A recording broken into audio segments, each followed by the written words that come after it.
మంచిగున్నారల్లా నేను వచ్చేసినా ఇయాల సుతం మీకోసం మస్తు మస్తు వార్తలు పట్టుకొచ్చిన ఇంకెందుకు ఆలస్యం మొదలు పెద్ద వార్తలు చూద్దాం పారి రాజముద్రల పెడతారట అమరవీరుల స్తూపం టీస్టో లెవెల్లో చెప్పరాదుండ్రి వాళ్ళ జీవం పాటల మాయమైనై పచ్చడి పంటలు మీకు ఎండబెట్టుడే ఎరక అంటున్నారు రైతులు మస్తు మార్పు చూపిస్తున్నారు పేర్లల్లా అప్పుడే అడిగితే ఉండకపోవు ఈ తిప్పల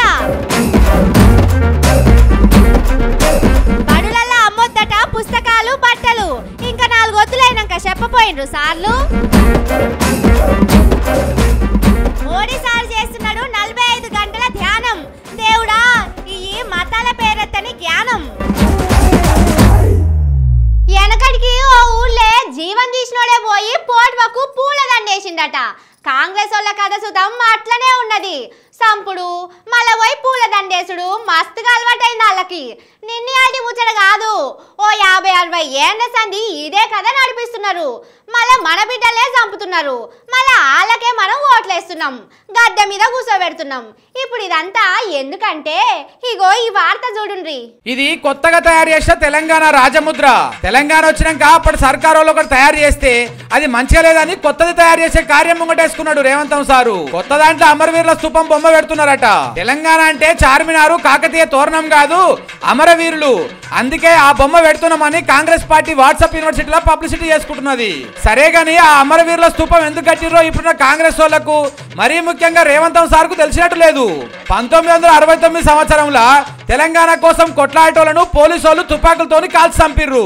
తుపాకీ గుండు తగిలి 369 మంది చచ్చిపోయిర్రు అయ్యాల ఉన్నది ఇదే చెయ్యి పార్టీ సర్కారు కాసు బ్రహ్మానందరెడ్డి అన్నట్టు ఆయన ముఖ్యమంత్రిగా ఉండే తెలంగాణ కోసం చచ్చిపోయిన 369 మంది పొలగాండ్లను యాద చేసుకుంటా తెలంగాణ అమరవీరుల స్తూపం కట్టిర్రు దీన్ని కడతందుకు కూడా అయ్యాలున్న కాంగ్రెస్ సర్కారు వాళ్ళు మస్తు తిప్పలు పెట్టిండ్రు గన్ పార్క్ కాడికి పోకుండా పోలీసు వాళ్ళను కావలు పెట్టి కొట్టించిర్రు దానికి మొదలు 1952 సంవత్సరంలో రాష్ట్రం కోసం కొట్లాడుతున్న 6గురిని పొట్టన పెట్టుకున్నారు ఇక అసోంటి సొక్కం పూసలు ఇవాళ వచ్చి అమరవీరుల స్తూపాన్ని రాజముద్రలో పెడుతున్నామని గప్పాలు కొట్టుకుంటున్నారు అంటే ఆయాల 639 మందిని 10 ఏళ్ల కింద అయిన ఉద్యమంలో 1000 కంటే ఎక్కువ మంది పొలగాండ్ల జీవం తీసింది మేమేనని చెయ్యి పార్టీ వాళ్ళు చెప్పుకుంటున్నారు అన్నట్టు తెలంగాణ కోసం 2-3 వేల మందిని చంపినాం అందుకే సోనియమ్మ తెలంగాణకు తల్లి అని చెప్పుకుంటున్నారు అన్నట్టు ఇదే కాదుల్లో ఇంద్రవెల్లి కాడ రక్తాన్ని కాలువలెక్క పారిచి పూల దండేస్తారు అలా చేతులతో చంపించుకొని దండలేయించుకుంటందుకే మనం పిల్లల్ని కనుడైతున్నట్టున్నది జర మనం కూడా ఆలోచన చేయాలి దీని మీద ఉట్టినే ఇడిచిపెట్టొద్దు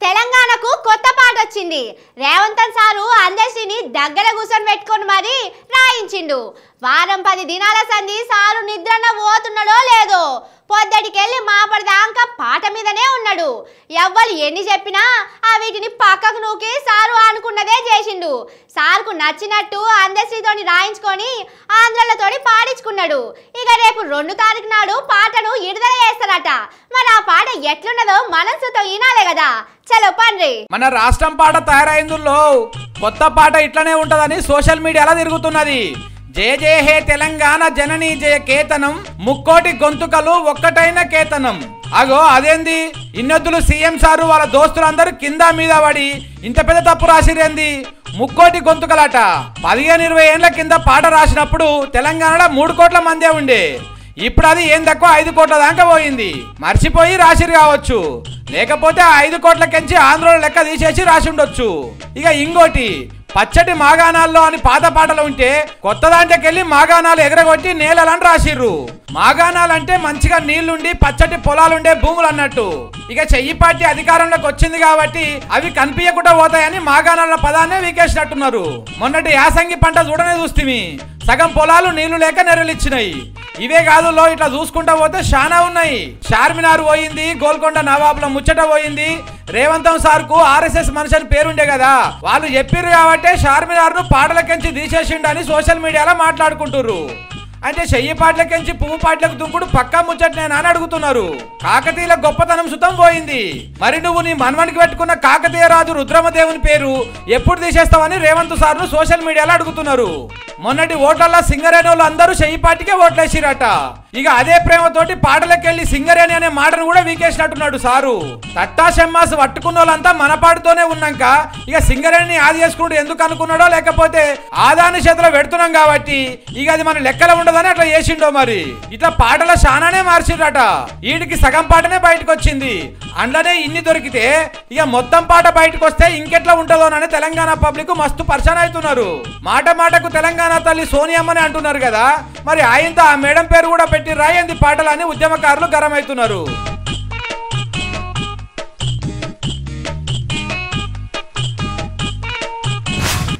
మార్పు కావాలి, కాంగ్రెస్ రావాలి అని ఓట్ల ముంగట ఏం తక్కువ ఓ 6 నెలలు టీవీల్లో ఫోన్లల్లో మస్తు చెప్పిండ్రు. పబ్లిక్ సుతం నిజంగానే మార్పు వస్తుంది కావచ్చునని అనుకున్నారు. కారు పార్టోళ్ళు ఎగబెట్టినాయి, షెయి పార్టోళ్ళు చేస్తారు కావచ్చునని మస్తుగా ఓట్లేసిండ్రు, గద్దె మీద కూర్చోబెట్టిండ్రు. కానీ అనుకున్నది ఒక్కటి అయినది ఒక్కటి, బోల్తా కొట్టిందిలే బుల్బుల్ పిట్ట అని ఇప్పుడు పాట పాడుకుంటున్నారు. మార్పు పేరు చెప్పి సీట్ల కూర్చున్న వాళ్ళు మళ్ళీ మార్పు తయారు చేసిండ్రు. చెట్లు బాగా పెంచుతందుకు అప్పట్లో కారుపాటి సర్కారు వాళ్ళు హరితహారం అని ఒకటి మొదలు పెట్టిండ్రు కదా, దాని పేరు మారుస్తున్నారట. ఇందిరమ్మ పేరు మీద ఇందిరా వనప్రభ అని మళ్ళీ పారిపురుడు చేస్తారట. ఈడికే వాళ్ళు వచ్చిన కాంచెల్లి ఇదే మార్పు చూపెడుతున్నారు. కుర్చీలో కూర్చున్న నాడే ప్రగతి భవన్ ను ప్రజాభవన్ చేసిర్రు. అందులో ముఖ్యమంత్రి ఆఫీసును వీకేసి ఉప ముఖ్యమంత్రి తెచ్చి కూర్చోబెట్టిర్రు. ఈడికే పైసా ఇయ్యకున్నా రైతు బంధును రైతు భరోసా చేసిండ్రు. ఆసరా పింఛన్ను చేయుతాని మార్చిర్రు. ఎయిర్పోర్ట్ మెట్రో లైన్ ను మార్చిర్రు. ఫార్మాసిటీ జాగను మార్చిర్రు. కొత్త రింగ్ రోడ్డు పైసల లెక్కను కూడా మార్చిర్రు. పాత పీర్లు బంద్ చేసి కొత్త పీర్లు తెచ్చిర్రు. చక్కగొచ్చే కరెంటుకు సున్నం పెట్టిండ్రు. పచ్చగున్న పంటలను ఎండబెట్టిండ్రు. మార్కెట్లో పోసిన ఒడ్లకు మొలకొచ్చేదాకా చూసిండ్రు. ఆడిబిడ్డలు మళ్ళా బిందెలు పట్టుకొని రోడ్ల మీదకి వచ్చేటట్టు చేసిండ్రు. టీఎస్ ను టీజీ చేసిండ్రు. తెలంగాణ రాజముద్రను మారుస్తున్నారు. తెలంగాణ తల్లిని సుతం మారుస్తున్నారు. సెక్రటరియట్ ముంగట తెలంగాణ తల్లి బొమ్మ పెట్టాలనుకున్న కాడ రాహుల్ గాంధీ వాళ్ళ నాయన రాజీవ్ గాంధీ బొమ్మ పెట్టుకుంటున్నారు. ఇక రేపు మిగిలిన పథకాల పేర్లు సుతం మార్చి అన్నింటికి ఇందిరమ్మ పేరు తగిలిస్తారు కావచ్చు. ఇక వాళ్ళు ఎప్పుడే ఇందిరమ్మ రాజ్యం తెస్తామని చెప్పుకున్నారు కదా, అంటే అన్నింటికి ఇందిరమ్మ పేరే ఉంటది కావచ్చు. ఇక ఆయనతో లీడర్లు సుతం వాళ్ళ పేర్ల ముంగట ఇందిరమ్మ, సోనియమ్మ, ప్రియాంకమ్మ అని పేర్లు పెట్టుకోగలని ఈ ముచ్చటరికాయన వాళ్ళు పరిశాన్ అవుతున్నారు. కానీ ఒక్క ముచ్చటైతే సమజైతే లేదు. తెలంగాణకు ఇందిరమ్మకు ఏం సోపతి చెప్పుర్రి, ఏదో ఓ పారొస్తే గెలిపించి పంపించినాం అయిపోయే. మన తాన ఉన్న వాటికి ఆమె పేరు ఎందుకు చెప్పుర్రి. పోయిన సర్కారు వాళ్ళు ఎంత మంచిగా అంబేద్కర్ సార్ పేరు, జయశంకర్ సార్ పేరు, కొండ లక్ష్మణ్ బాపూజీ సార్ పేరు పెట్టిండ్రు. ఇక కాళేశ్వరము, లక్ష్మి, పార్వతి, సరస్వతి, కొండ పోచమ్మ, మల్లన్న సాగర్ అని దేవుళ్ళ పేరు పెట్టిండ్రు. మరి కాంగ్రెస్ వాళ్ళు రాగానే మళ్ళా ఇందిరమ్మ జపం మొదలు పెట్టిండ్రు. అంటే చూసిండ్రా మనం కోరుకున్న మార్పు ఏడికెళ్ళి ఏడికి పోయిందో. రేపు దేవుళ్ళు తెలంగాణ వాళ్ళ పేరు సుతం వీకేసి ఇందిరమ్మ పేరు వాళ్ళ వంశపోల పేర్లు పెట్టి ఇంకింత జబర్దస్త్ మార్పు చూపిస్తారు కావచ్చు. కానీ ఇంట్లో మన తప్పు సుతం ఉన్నదుల్లా. వాళ్ళు మార్పు అని చెప్పినప్పుడు మీరు తీసుకొచ్చేది ఏం మార్పు అని అడిగితే అయిపోవు. పేర్ల మార్ప, పబ్లిక్ పనికొచ్చే మార్పు అని ఆయాల్ని అడిగితే ఇవాళ ఇన్ని తిప్పలు ఉండకపోతుండే కావచ్చు.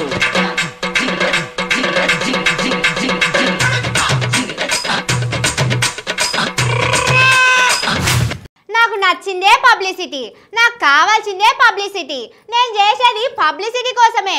ఎవరన్నా ఎదురు మాట్లాడితే మా వాట్సాప్ యూనివర్సిటీ బ్యాచ్ని ఎగేస్తాం, ఆడోళ్ళని చూడకుండా తిట్టిపిస్తాం. మేము మాత్రం పబ్లిసిటీ కోసమే పనులు చేస్తాం. పైసా పనికి 1000 రూపాయల పబ్లిసిటీ చేసుకుంటాం. ఇది ఎవరి గురించో ఈడికే మీకు సమజై ఉంటది.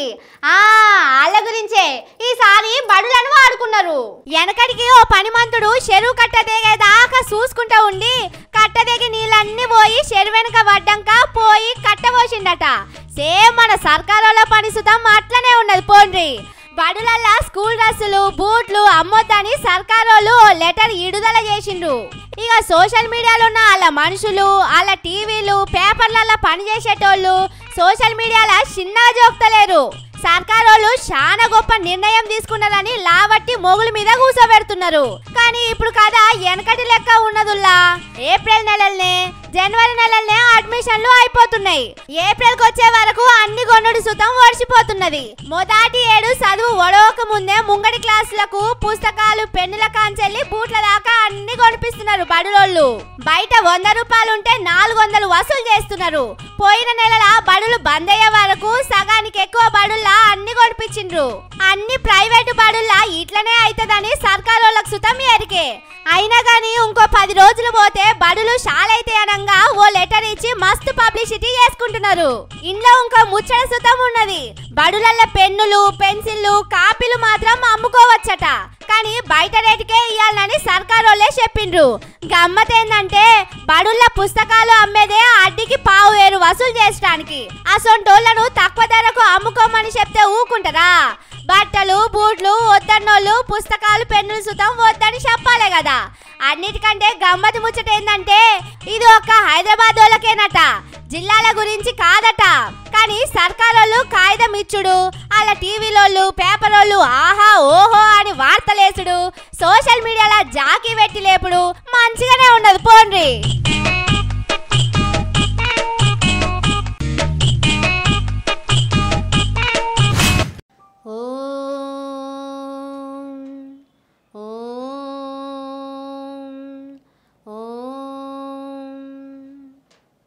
ఇదేంది వార్తలు చెప్పమంటే ధ్యానం చేస్తున్నది, యోగా టీచర్కి అయిందా అని చూస్తున్నారు కదా. గదేం లేదుల్లా, మొగుల మీదకి వెళ్ళి మన కోసం దేవుడు పంపించిన మోడీ సార్ ఉన్నాడు కదా, ఆయన 2 దినాలు ఇట్లనే చేస్తాడట. ఏం తినకుండా మంచినీళ్ళు సూతం ముట్టకుండా ఇట్లనే ధ్యానం చేస్తాడట. సారు 45 గంటలు చేస్తే నేనెందుకు చేయొద్దని చూసిన. కానీ మళ్ళీ మీకు వార్తలు చెప్పాలి కదా, ఇంకా అందుకే నడిమిట్లా ఆపిన. ఓట్ల పండుగ వచ్చింది కదా, పాప 2 నెలల సంధి రికాం లేకుండా దేశమంతా తిరిగిండు మోడీ సారు. ఒక్క కాశ్మీర్ ఇడిచిపెట్టి దేశమంతా తిరిగి ఓట్లు అడిగిండు. ఇక ఓట్లాడు కూడా ఒడిచిపోయే వరకు ఇగో ఇట్లా కన్యాకుమారి కాడికి పోయి ధ్యానంలో కూర్చున్నాడు. 2 దినాలు తిండి తినకుండా మంచినీళ్ళు తాగకుండా ఇట్లనే ధ్యానంలో కూర్చుంటాడట. సార్ ఒక్కడే ధ్యానం చేస్తున్నాడు గాని పోటు వాళ్ళు వీడియోలు అయితే మస్తుకొస్తున్నాయి బయటికి. అప్పట్లో సుతం ఓట్లు అయిపోయినాక ఇట్లనే చేసిండు. ఇటు అమిత్ షా సార్ ఏమో తిరుపతికి పోయి ఎంకన్నకు దండం పెట్టుకున్నాడు. ఓట్లల్లో మేమే గెలవాలని మొక్కుకున్నారట. ఇటు మోడీ సారు అటు అమిత్ షా సారు మొత్తం దేవుళ్ళ చుట్టే తిరుగుతున్నారు. కానీ మోడీ సార్ ఎంత గ్రేట్ చెప్పురి, ఎప్పుడు మాట్లాడుతూనే ఉంటాడు. అసోంటి సారు ఇప్పుడు 2 దినాలు ఏం మాట్లాడకుండా ఉండుడంటే మామూలు ముచ్చటేనా? సారు మంచి పని చేస్తున్నారని పబ్లిక్ అంటున్నారు. ఇట్లనే ఓ 5 ఏళ్ళలో 10 ఏళ్ళలో దేశం కోసం ధ్యానం చేస్తే మంచిగా ఉంటుందని సలహా ఇస్తున్నారు. ఎందుకంటే మొన్నటి దాకా ఓట్లల్లో ఎన్ని మాటలు మాట్లాడిండు సారు. వేరే పార్టీ వాళ్ళు గెలిస్తే రాముని గుడి ఆగమైతుంది అన్నాడు. రాముడు మళ్ళా గుడిసెలకు వస్తాడు అన్నాడు. గుడి మీదకి బుల్డోజర్లు పోతాయన్నాడు. వేరే మతపోల పైసలు తీసుకుపోయి తుర్కోళ్ళకి ఇస్తారన్నాడు. ఏడికి పోయినా తుర్కోళ్ళు హిందువులు అనుకుంటా మతం మీదనే ఓట్లు అడుక్కున్నాడు. కుర్చీలో కూర్చున్న 10 ఏళ్ల సుతం సారు మాట్లాడింది ఇవేనాయే. అందుకే సారు నువ్వు 45 గంటలు కాదు, ఓ 5-10 ఏళ్ళు ధ్యానంలో ఉండుండ్రి. దేశం మంచిగా ఉంటదని మోడీ సారు ధ్యానం గురించి ఎరికైన వాళ్ళు అంటున్నారు. దేశం మంచి కోసం దేవుడు మొగుల మీదకి వెళ్ళి నన్ను పంపించినని మోడీ సారే చెప్పుకున్నాడు. గంత గొప్పలైన మీకు ఈ రాజకీయాలు ఎందుకు సారు? జనాలతోని తిట్లెందుకు? దేవుని బిడ్డలకు వచ్చిన మీరు దేవుని లెక్కనే గొప్పగా ఉండిపోవాలి. ఇట్లా ఆలీలతోని మాటలు వాడు మంచిగా అనిపిస్తలేదు సారు. జర ఈ పారన్న మా మాట మన్నించుర్రి.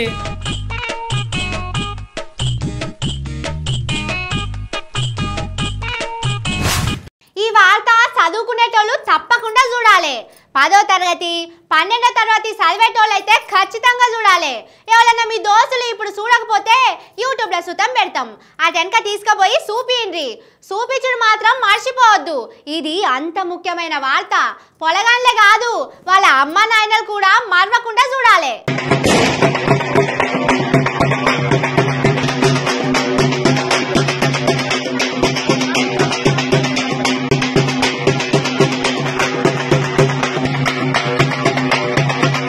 అదేంది పెళ్లి కొడుకును ఇట్లా నడిపించుకొని తీసుకుపోతున్నారని అనుకుంటున్నారా? ఆయన పెళ్లి కొడుకు కాదు, రాజకీయం లీడరు అస్సలే కాదు. అయినా కానీ ఇట్లా ఎందుకు దండలేసి ఊరేగిస్తున్నారని చూస్తున్నారు కదా. నడిమిట్లా పెళ్లి కొడుకు లెక్క ఉన్నాయనే 10వ తరగతి ప్యాస్ అయిండు. అందుకే ఇట్లా దండేసి బాంబులు వేల్చుకుంటా డప్పు సప్పుడుతోటి జులూస్ తీసిండ్రు. ఊళ్ళోళ్ళందరికీ స్వీట్లు పంచి పెట్టిండ్రు. మన పక్క పంటున్న మహారాష్ట్ర కాడ అయ్యింది ఇది. ఒకటేసారి ప్యాస్ అయిండు కావచ్చు, అందుకే ఇట్లా చేస్తున్నారు అనుకోకుండ్రి. ఆయనే 10వ తరగతి పరీక్షలో ప్యాస్ అయిండు. 10వ తరగతి చదివితే అందులో మొదలు ఫెయిల్ అయిందట.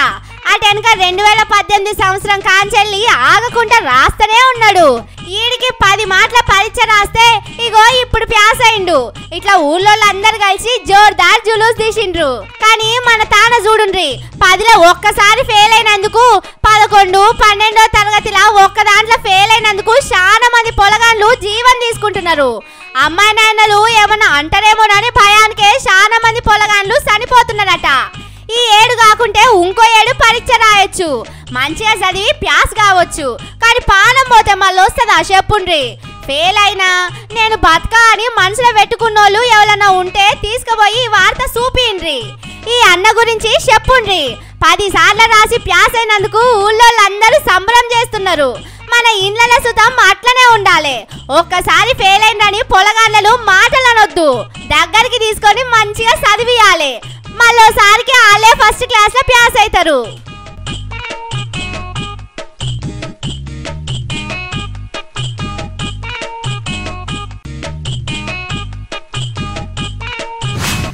ఇవి ముచ్చట్లు.